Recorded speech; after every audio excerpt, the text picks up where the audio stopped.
আর তুমি কোনো বিরিয়ানি বা সুগন্ধির প্যাকেট না যে সবার মন মাতাবে, তাক লাগিয়ে দিবে। নিজেকে ডিপ্রেসেড করে রেখো না। তোমার জন্য তুমি করবা না তো কে করবে? নিজেকে নিজের মতো করে তৈরি করো। ভয় হচ্ছে পরিবর্তন হতে যদি অনেক ঝামেলা পোহাতে হয়, কারো ভালোবাসা হারাতে হয়, তবে শুনো, কারো মনের মতো কেউ কোনোদিন হতে পারেনি, হলেও ওই সীমিত কয়দিনের জন্য।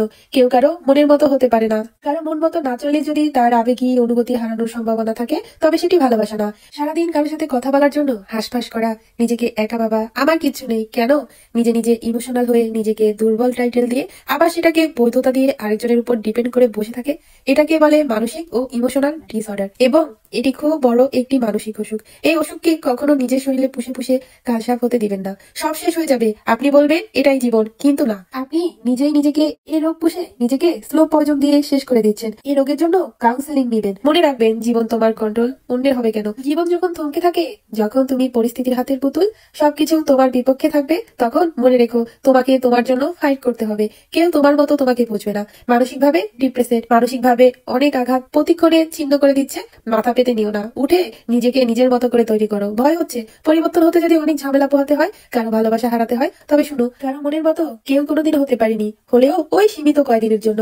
কেউ কারো মনের মতো হতে পারে না। কারো মন মতো না চলে যদি তার আবেগী অনুভূতি হারানোর সম্ভাবনা থাকে, তবে সেটি ভালোবাসা না, ফেসিনেশন। যেই ফেসিনেশনই যে কারো প্রতি এমনিতেই আসে, এরকম মিথ্যে ফেসিনেশন অন্তত সম্পর্ক টিকে না। আর তুমি কোনো বিরিয়ানি বা সুগন্ধির প্যাকেট না যে সবার মন মাতাবে, তাক লাগিয়ে দিবে। নিজেকে ডিপ্রেসেড করে রেখো না। তোমার জন্য তুমি করবা না তো কে করবে?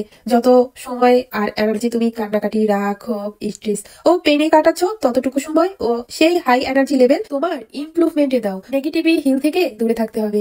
যেখানে আপনি গুরুত্ব পাচ্ছেন না, সেখান থেকে চুপচাপ সরে আসুন।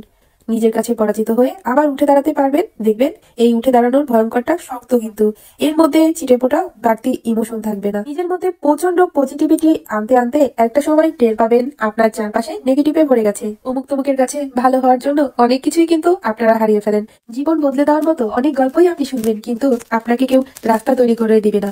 আপনার রাস্তা আপনারই তৈরি করতে হবে। রাজা না খেয়ে মরে গেলেও কখনো ভিক্ষা করে না, ঈগল পাখি কখনো মরা প্রাণীর মাংসও খায় না। কারণ কি জানেন? এটা তাদের আত্মসম্মান বোধ বা ইগো। অথবা বলা যায় স্ট্রং মেন্টালিটি। মেন্টালিটি স্ট্রং হতে চাইলে অযাতিক আগ্রহ কমিয়ে দিন। কারোর কাছে জ্ঞান জ্ঞান প্যান প্যান করা বন্ধ করে দিন। আগ্রহ একদম কমিয়ে দিন। কেউ যদি বলে এই তুমি তো বেশি কথা বলো, তার সাথে আপনি ধীরে ধীরে কথা বলা কমিয়ে দিন। এরাই আবার বলবে তুমি তো আগের মতো নেই, তুমি তো অনেক চেঞ্জ হয়ে গেছো। যখন বুঝবেন আপনার সব অভিযোগ আপনার বিপরীতে যাবে, আপনার কথা অন্যের কাছে কেবলমাত্র শব্দ দূষণ, তখন শুধু শুনুন, বলতে চাইবেন না। কথা বলতে চাওয়া, দেখা করতে চাওয়া, যে তেষ্টা একবার পার করে ফেললে জীবনটা অন্যরকম হয়ে যায়। ভয়ঙ্কর কথা বলার ইচ্ছেরা গলাকে আঁকড়ে ধরে না। বন্ধুরা, যারা ধৈর্য সহকারে আমার পুরো ভিডিওটি দেখেছেন, তাদেরকে আমার তরফ থেকে অনেক অনেক ভালোবাসা।